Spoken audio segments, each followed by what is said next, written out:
Tonight on Southern Newsweek.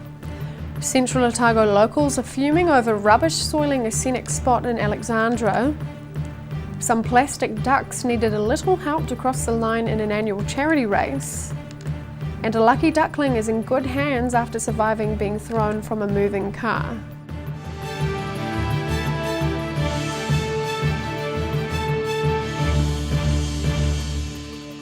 Kia ora, I'm Sophie Morris. Central Otago's Lower Mannaburn Dam area has become a dumping ground for unwanted rubbish, spoiling a beautiful part of the district, according to locals. They say the popular swimming spot needs to be cleared of cans, bottles and burnt-out cars before the summer season. A burned-out car is just one of the items littering the picturesque Lower Mannaburn Dam, which is popular for swimming and picnics on summer weekends.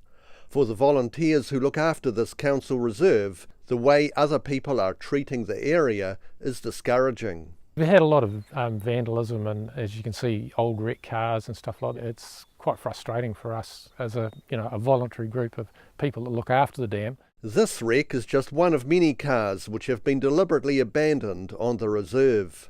The vehicle behind us here apparently originally came from Invercargill, and it was left on the streets of Alex for I think about 3 months, and the police knew it was there. It eventually ended up out here and we found it burned out. An attempt to provide a rubbish skip for people to thoughtfully dispose of their litter has been thwarted by vandals. It was donated to us basically, we didn't have to pay for the skip, but some idiots came along at one stage of the game and they pushed it, or manhandled it we think, all the way and dumped it in the dam. So everything floated out of it that would float, and we constantly get rubbish thrown around and dropped around the place. Police say they don't deal with the dumping of rubbish and cars because it's a local council issue. The volunteer caretakers are hoping to have the popular spot cleaned up before summer. In Alexandra, for the South Today. It pays to get all your ducks lined up in a row when you're running a plastic duck race. Unfortunately, the ducks failed to launch at last weekend's charity race on the water of Leith in Dunedin, leaving hundreds of onlookers scratching their heads. 3, 2, 1, here we go! And here we go! A false start to the Rotary Club's 7th annual charitable Dunedin duck race yesterday.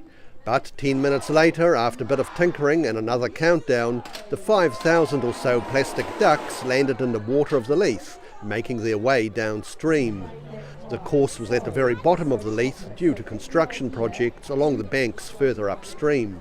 We did actually operate from here in our very first duck and race, and second race too, I think. Despite being timed to be near low tide, the ducks were battling a slack current. The water's not flowing too well today, but that means it just take a wee bit longer, so that's not really a worry. But a change in wind direction added to the ducks' woes. It'll be interesting to see how they go, because the small ducks are very vulnerable to the wind, so it could be a problem. Is the duck slow? It's more like the duck stop. Is the duck slow? Eventually, assistance was called in from the surf life-saving volunteers to help the competitors make their way downstream. A second, smaller race involved sponsored ducks, with the profits going to the Otago Community Hospice. We have these, we used to call them corporate ducks, we call them business ducks now, which we've sold to quite a few businesses, and some of them have been very generous and bought more than one. The event's expected to raise between $30,000 and $40,000, with proceeds going to St John, Otago Community Hospice, Scouts and Surf Lifesaving New Zealand. In Dunedin, for the South Today. A paradise duckling hurled from a moving vehicle has escaped injury and is now one of a flock of more than 50 ducklings and young ducks being looked after by Bird Rescue Dunedin. Police were called after the duckling was thrown from the vehicle window near Dunedin's Queen's Gardens last Sunday afternoon. In very safe hands.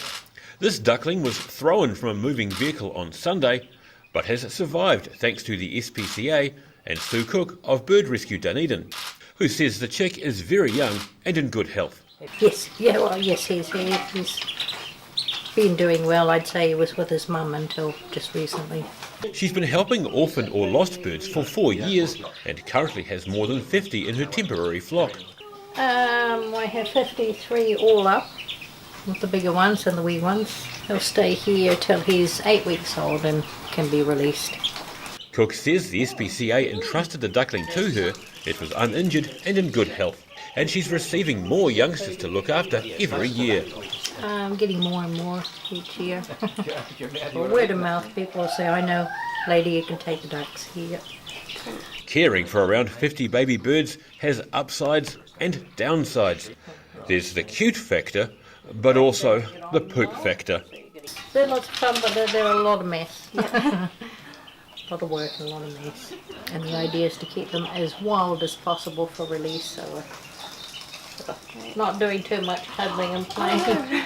She's planning to release the ducklings into the wild at the age of 8 or 9 weeks, potentially into the Botanic Gardens.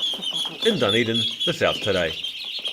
It was a police rescue with a difference this week as the daring do of two of Dunedin's finest saved the day for a family of ducks. Calls to police came in about noon reporting a mother and her ducklings waddling along the barrier of a busy southbound lane on State Highway 1 by Green Island. Police sped to the scene of the potential recipe for disaster. Constables Chris Parsons and Matt Sheet, helped by members of the public, went about their work as cars swept by alarmingly close to the tiny creatures. Traffic was stopped and one duckling encouraged into a policeman's cap, but it showed remarkable agility and bolted back onto the road. After a period in which the ducklings scattered in all directions, they were eventually encouraged safely off the side of the highway. Still to come on Southern Newsweek. Dunedin whitebaiters say they're being blindsided by unexpected camping fines, and rubbish is recycled into fashion in Alexandra.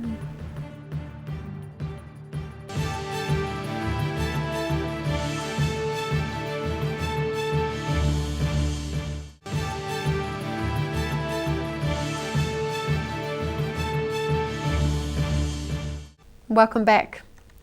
Tensions are rising as Otago whitebaiters are being blindsided by unexpected camping fines. Whitebait season is in full swing and Dunedin whitebaiters are pitching their tents and casting their nets. But some freedom campers at the Wakawairi River are facing hundreds of dollars worth of fines over confusions with the camping rules. Freedom campers setting up camp right in the middle of Otago's whitebait season.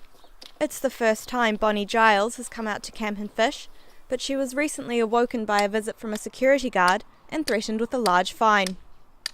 What they did was they were sneaking around early hours of the morning, and I didn't realise they had to have a self-contained sticker on the bus. So they were going to fine me $200 unless I got it. Giles drove into town to collect the sticker, avoiding the potential fine. She was also told she couldn't stay where she was longer than 2 nights at a time, forcing her to pack up and move off every 3rd day. They said you could stay here for 2 nights and move away for 1 and then come back for 2 nights. And then I moved away and left it for so long and then they didn't come back again, so I came back down here because I was going to look after the rest area. Another camper wasn't so lucky, being slapped with a $200 ticket for camping several metres away from the council land where he should have been.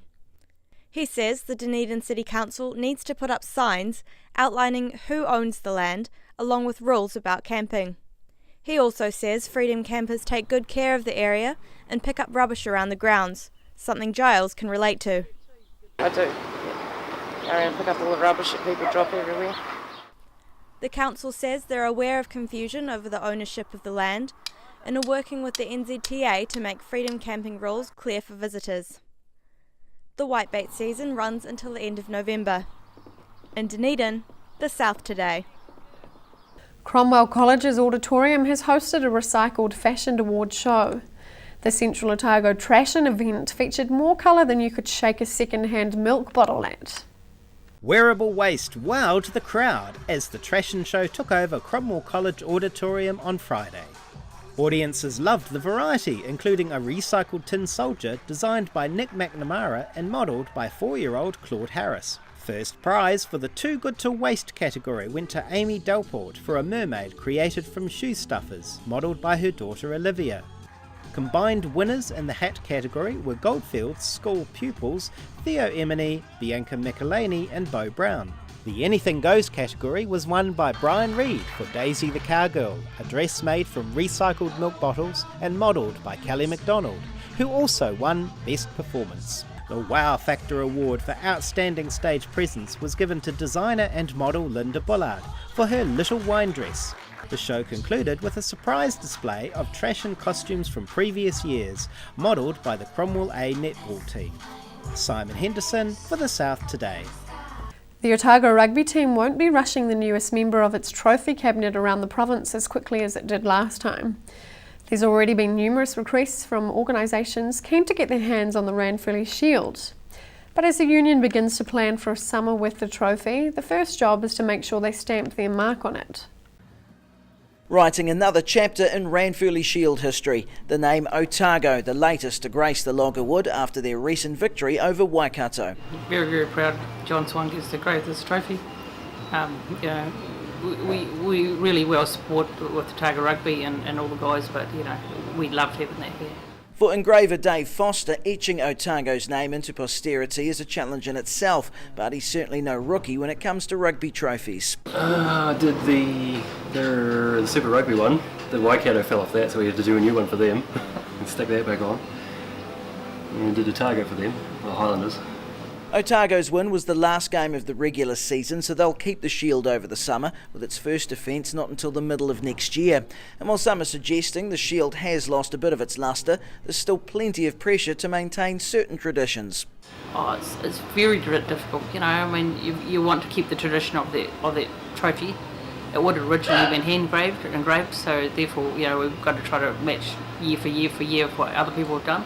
The Shield's now set to go around a few sponsors before heading to South Otago later in the week, and if the number of similar requests from around the province is anything to go by, it's clear the Ranfurly Shield still holds a unique place in New Zealand sporting history. In Dunedin, the South Today. A South Otago pipe band is using its centenary as a springboard towards its next 100 years of Highland heritage. The Balclutha Pipe Band will be heading to the national finals in Dunedin next March, but it's a journey that will have been more than a year in the making by that time. Getting ready to celebrate a century of piping.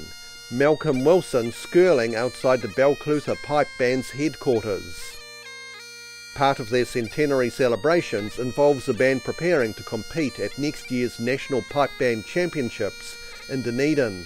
Well, we've learned all the new tunes for the coming season, and we're about 6 months out from the contest. He says they're pushing to get more young members joining on both pipes and drums. And over the upcoming months, the band is determined to make the most of every opportunity to refine their repertoire. We've got 3 contests in the new year to attend before the Nationals, so a wee bit of time up our sleeves. Everyone's going pretty good, I think. While the national competitions are all about enjoying performing in front of a crowd and making friends, securing a place is also a possibility. Hopefully, you never know, might get a placing or so in some of our events. And bring that home, that'll be a pretty good thing to achieve for us. Yeah. The national finals are set to be held in Dunedin in March next year. In the meantime, there's plenty of chances for the band to perfect their playing over the summer. In Balclutha for the South Today. Still to come on Southern Newsweek. Dunedin folks share their thoughts about the council's residents' opinion survey, and a young man is raising thousands of dollars toward medical research in memory of his late father.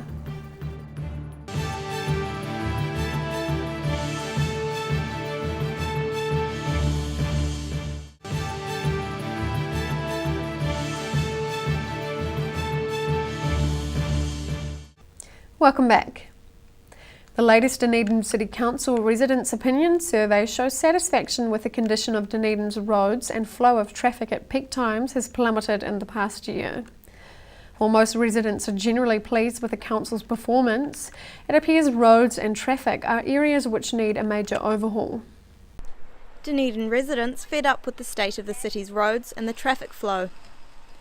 According to the council's latest Residents' Opinion Survey, satisfaction with road conditions has dropped from nearly 50 to under 40% in the past year, with traffic flow satisfaction dropping from 46%, also sitting under 40. The survey also reveals only 28% of Dunedin residents say they're satisfied with the suitability of the new road network for cyclists throughout the city, a subject which is causing quite a stir. Yeah, cycleways, big waste of money. I think all the concrete blocks that are up and down the roads are just a hazard for everybody, cyclists and cars. Just a mistake.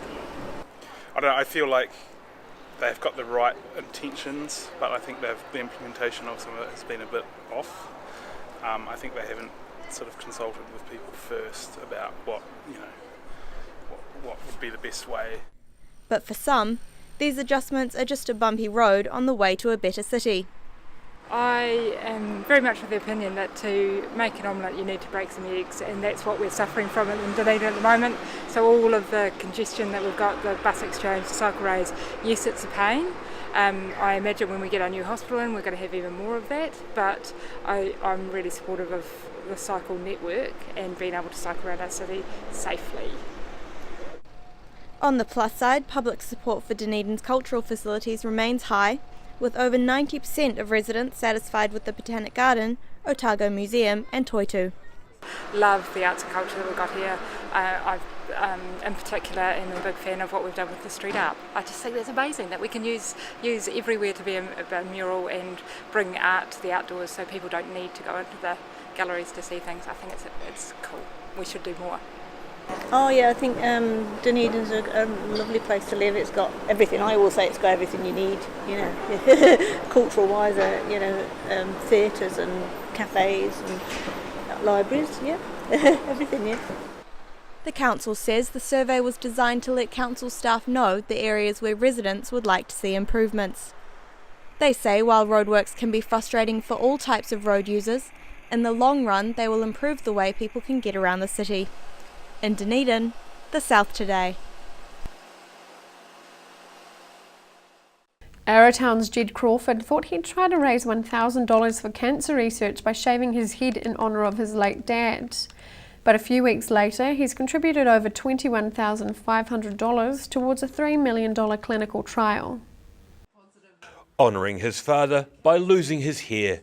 10-year-old Jed Crawford is having his head shaved to raise funds towards cancer research in memory of his father, who lost a 14-year battle with cancer earlier this year. My dad passed away 3 months ago, and I wanted to do something positive on Dad's birthday, and so I thought I'd shave off all my hair for sweet tan and making the research. Jed's goal was to raise $1,000, but his total is now more than $21,000 and still climbing, with the money going towards a $3 million clinical trial at Wellington's Gillies Macindoe Research Institute. And his mother couldn't be more proud or grateful. So proud, we're just blown away by, the support that we've had from the local and local businesses and Arrowtown, Queenstown people and further afield. It's been mind-blowing. It's just amazing. Thank you, everyone. Jed and his mum, Jeannie, discovered the Wellington Institute has been researching cancer causes and treatments. They hope by raising funds for research, others battling cancer can receive less invasive treatment. It'd be really nice to know that people were offered more than only chemotherapy and radiotherapy and invasive surgeries that really were so taxing on Keith. So it'd be great to see some better treatments coming along and really positive. Jed says one of the main reasons he's raising money for a clinical trial is so others might not have to go through losing a parent. Yeah, I'm just so happy of how many people have donated, and yeah, I just love it that all Dad's friends and family have just helped so much. November 9th would have been Keith Crawford's 50th birthday, but he lost his 14-year fight with a malignant brain tumour in May, aged 49. In Queenstown, the South Today. The Dunedin City Council has decided to knock down the old Tomahawk School in the suburb of Ocean Grove. The council is inviting the public to come up with suggestions on what to do with the leftover land, plus 2 other nearby buildings. Residents having their say on what to do with 3 unused properties in Ocean Grove owned by the Dunedin City Council. They've held 2 community drop-in sessions today at the Ocean Grove Recreation Hall, asking the public what they should do with the hall plus 2 other nearby properties. Intention today is to talk to the community about focusing our attention here on the recreation hall and seeing what we can do to make this a really good, multi-purpose, sustainable community facility for everyone to enjoy. Just down the road from the hall sits the old Tomahawk School. It was suggested at one stage Andersons Bay Kindergarten would look after the building, but given its state of disrepair, that idea has been put on the scrap heap. Once the school is demolished, the council's open to suggestions on what to do with the land. The site itself needs to be retained at least partially for dune protection, so our intention is to pull down the school building, let it settle, turn it over to green space, and then come back to the community in a year's time and see what they want to do with that space. The site also includes the now dilapidated Ocean Grove Domain Hall, also set to be demolished, but the decision process on what to do with the properties is likely to take some time. We'll ask for a community committee to be formed to gather their wish list, their desires for this building, in terms of what it could be used for, how it could be improved to turn it into a really good community facility. A proposal for the future of the 3 buildings will be presented to Tomahawk and Ocean Grove residents this week in Dunedin, the South today. Hospice South Canterbury received an unexpected gift of cash from a 7-year-old boy recently. Carter Brown of Timaru has been busy raising funds by chopping firewood, resulting in a donation to the local hospice of over $500. Hospice South Canterbury and Timaru always gratefully receives donations from the public. But when local 7-year-old Carter Brown walked in with a box of cash totalling $582.20, they were blown away and just had to record it on a cell phone. I did some jobs. What sort of jobs? Firewood. Did you? Mm-hmm. You shifted firewood? No, I cut it. Did you really? Not with an axe, a small hammer. I was going to say, you still got all your fingers. And how much is in there, Carter? How much did you raise? $582.20. Wow, that is so cool. Aren't you clever? He's very proud of himself, and he should be. I'll bet. It's a lot of money. And you're giving it all to hospice? Mm-hmm. Wow, aren't we lucky? As well as chopping kindling, Carter's watering of plants, cleaning cars and gardening have all contributed to the funds raised. In Timaru, for the South Today. That's all for Southern Newsweek. Head online and check us out on Facebook or keep up with Southern News via our website channel39.co.nz. I'm Sophie Morris. Thanks for watching.